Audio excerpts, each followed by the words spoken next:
എനിക്ക് പണ്ടൊട്ടുള്ള ഒരു ഡൗട്ടാണ്. നമ്മളെ ഈ നിയമങ്ങളില്ലേ, അതൊക്കെ എന്തുകൊണ്ടാണ് പഠിപ്പിച്ചു തുടങ്ങാത്തത്? അതായത് ഒരു അപ്പർ പ്രൈമറി ഒക്കെ കഴിയുന്ന സമയത്ത് തന്നെ വളരെ മിനിമലായിട്ട് എന്താണ് ഒരു സിറ്റിസൺ എന്നുള്ള രീതിയിൽ നിന്റെ റൈറ്റ്സ് എന്ന് വളരെ മിനിമലായിട്ട് എന്തുകൊണ്ട് അതിന് വേണ്ടിയിട്ട് സബ്ജക്ട് ആൾക്കാർ വെക്കുന്നില്ല എന്നുള്ളത് എനിക്ക് പണ്ടൊട്ടുള്ള ഒരു ഡൗട്ടാണ്. ഇപ്പോഴും അതെനിക്കുള്ള ഒരു ഡൗട്ടാണ്. അതിൽ നിന്ന് എനിക്ക് കിട്ടിയ ഒരു ഉത്തരം എന്ന് വെച്ചാല്, നമ്മൾ ചോദ്യങ്ങൾ ചോദിക്കണം ഈ ഒരു സൊസൈറ്റിയിൽ ജീവിക്കുന്ന സമയത്ത്. അതായത് നമ്മൾക്കൊരു ചോദ്യം ചോദിക്കാനുള്ള ഒരു പവർ ഇല്ല.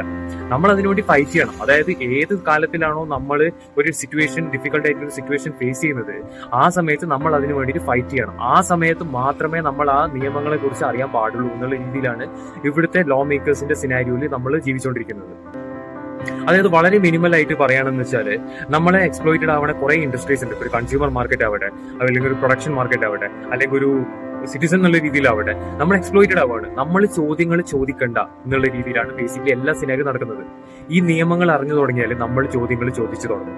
ചോദ്യങ്ങൾ ചോദിച്ചു തുടങ്ങിയാൽ നമ്മൾ ഒരു ബേസിക് ആയിട്ടൊരു എന്താ പറയാ, ഒരു പൗരൻ എന്നുള്ള രീതിയിൽ നിന്ന് പോയിട്ട് നമ്മളൊരു സിറ്റിസൺ ആവും. മനസ്സിലായില്ലേ?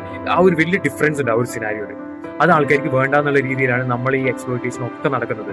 The moment we start asking questions on the basis of the rights as a citizen that we have, the day the entire scenario of the entire citizenship of an individual will be changing, and the freedom of an individual will be changed, and you will be given the immense power to live in a society by asking questions.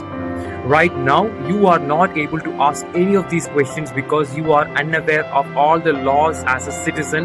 നമ്മൾക്കറിയില്ല basically എന്തൊക്കെയാണ് നമ്മൾക്ക് ഉള്ള rights, എന്തിനെ കുറിച്ചൊക്കെയാണ് നമുക്ക് പറയാൻ പറ്റുന്നത്. ഇപ്പൊ basic ആയിട്ടൊരു instance, ഇപ്പൊ നമ്മൾ ഒരു കൺസ്യൂമർ എന്നുള്ള രീതിയിൽ നമ്മളൊരു മാർക്കറ്റിലേക്ക് പോവാണ്, ഒരു പ്രൊഡക്റ്റ് വാങ്ങുകയാണ്. പ്രൊഡക്റ്റ് വാങ്ങിയതിനു ശേഷം നമ്മൾക്ക് അതിൽ പ്രോമിസ് ചെയ്തതുപോലത്തെ സർവീസും എന്തായാലും ക്വാളിറ്റിയിൽ എന്തായാലും നമ്മൾക്ക് കിട്ടുന്നില്ല. നമ്മൾക്കൊരു കൺസ്യൂമർ എന്നുള്ള രീതിയിൽ നമ്മൾക്കൊരു റൈറ്റ് ഉണ്ട്. നമ്മൾക്ക് എത്രമാത്രം അറിയാം ആ റൈറ്റ്സിനെ കുറിച്ച്? Including me, we know shit because we are uneducated about all this. നമ്മുടെ എഡ്യൂക്കേഷൻ സിസ്റ്റം ഇപ്പോൾ ഒരു 100 വർഷം മുമ്പുള്ള ഹിസ്റ്ററി പഠിപ്പിക്കുന്നത്, എനിക്കതിൽ വലിയ പരാതിയൊന്നുമില്ല പഠിപ്പിക്കുന്നതിന്, പക്ഷെ അത് കൂടാണ്ട് ഈ സയൻസും മാത്തമാറ്റിക്സും പഠിപ്പിക്കുന്നത് പോലെ തന്നെ നമ്മളെ ലോസും പഠിപ്പിച്ചു തുടങ്ങണം. So that once we are graduating our 10th or 12th standard, we will have a basic idea about the rights as a citizen.